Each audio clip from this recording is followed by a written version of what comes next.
Cette chronique Ressources humaines est une présentation de Pratique, firme de services conseils en gestion des ressources humaines et en santé et sécurité au travail, vous offrant une gamme complète de services en gestion des ressources humaines, en santé et sécurité, en formation et coaching, ainsi qu'en développement de compétences pour gestionnaires et superviseurs.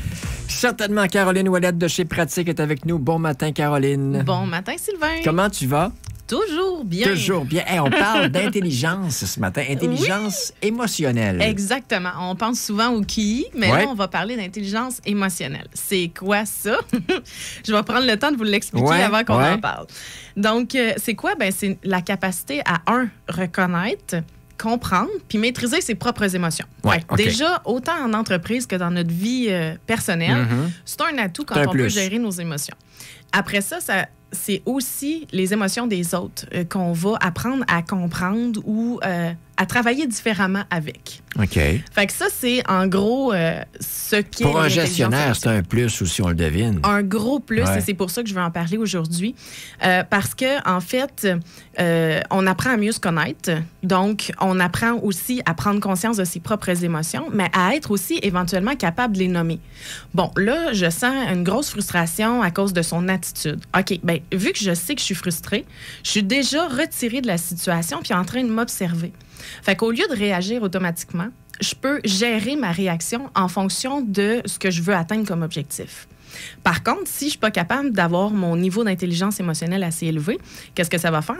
Bien, je vais réagir automatiquement à la situation. Sous le coup de l'émotion.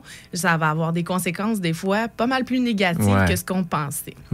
Donc, ça nous permet vraiment ce recul-là. Puis, après ça, de pouvoir utiliser positivement l'émotion pour changer la situation. Puis ça se développe. Fait que des fois, on peut être un gestionnaire plus pragmatique ou plus analytique, avec un peu moins ce niveau d'empathie-là. Et sachez qu'on peut le développer. Et quand on le développe, ben, c'est notre sens de l'écoute, de l'observation, l'empathie, comme je disais, puis notre capacité aussi à avoir une discussion avec l'autre qui est plus ouverte. Ben, qu'est-ce que ça te fait quand il se passe telle situation?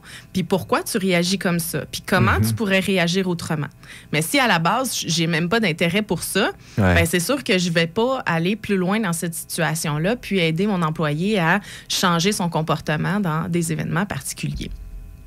Mais pourquoi c'est important en 2021 de parler d'intelligence émotionnelle puis de travailler ce volet-là?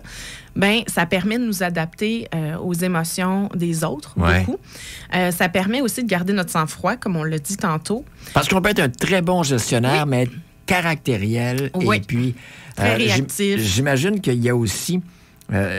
choisir le bon moment. C'est-à-dire, c'est peut-être pas le temps d'intervenir là parce que lui n'est pas dans une bonne situation ou je ne suis pas dans une bonne situation. Quand on est capable de sentir l'émotion de l'autre puis de percevoir l'émotion de l'autre, si on sent qu'il est déjà à fleur de peau, ben c'est pas le moment d'aller en rajouter. À la place, on va lui demander à quel moment ça serait bien pour qu'on puisse discuter ensemble de cette situation-là. Fait que ça nous permet de pouvoir tempérer, sentir l'autre, choisir le bon moment, mais aussi communiquer clairement quand on a des situations pour éviter des conflits.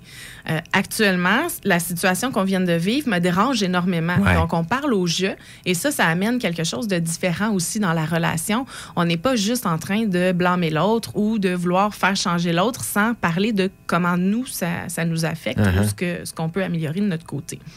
Puis, ça permet aussi aux superviseurs qui ont une intelligence émotionnelle plus élevée de pouvoir avoir vraiment des meilleurs résultats d'équipe. Ah oui? Oui. Et ça se quantifie aussi, ce niveau d'intelligence émotionnelle-là. Il y a des tests qu'on peut passer pour voir de où on part et comment on peut s'améliorer. Mais si on ne gère pas cette intelligence émotionnelle-là, on va le voir beaucoup dans les équipes, les personnes vont être très strictes. Donc, c'est des personnes assez rigides dans leur façon de faire. Ils vont avoir de la difficulté à résoudre des conflits. Donc, c'est des gens qui vont, des fois, prendre difficilement certaines décisions ou qui ne vont pas assumer leurs responsabilités. C'est toujours la faute des autres parce qu'ils ne sont pas capables d'auto-observer leur comportement, leurs émotions. Puis, ça va être des équipes qui vont avoir beaucoup de roulement de personnel dans leurs équipes parce que les gestionnaires vont avoir de la difficulté à s'adapter aux différents tempéraments des gens, aux réactions et autres. Et finalement, c'est des gens pour qui l'équipe de travail va avoir un moral plus bas ou même de la démotivation. Ah ouais. Parce que, oui, on parle d'émotions, ça peut être la colère, mais ça peut être autre chose aussi, la tristesse, j'imagine. Exactement, ça peut être la tristesse et autres. Comme ça peut être de la grande joie qu'on veut mettre de l'avant parce que la personne est fière de quelque chose qu'elle a réalisé. Donc, on sent cette joie-là, puis ça se communique aussi. Ça se travaille, tu dis? Oui, ça se travaille, donc, effectivement. Ça peut se travailler en coaching. Nous aider, oui, du coaching, exact. OK. Exact. On vient revivre des situations, voir comment la personne aurait pu réagir autrement, lui faire prendre conscience du détachement qu'elle doit avoir face à ces situations.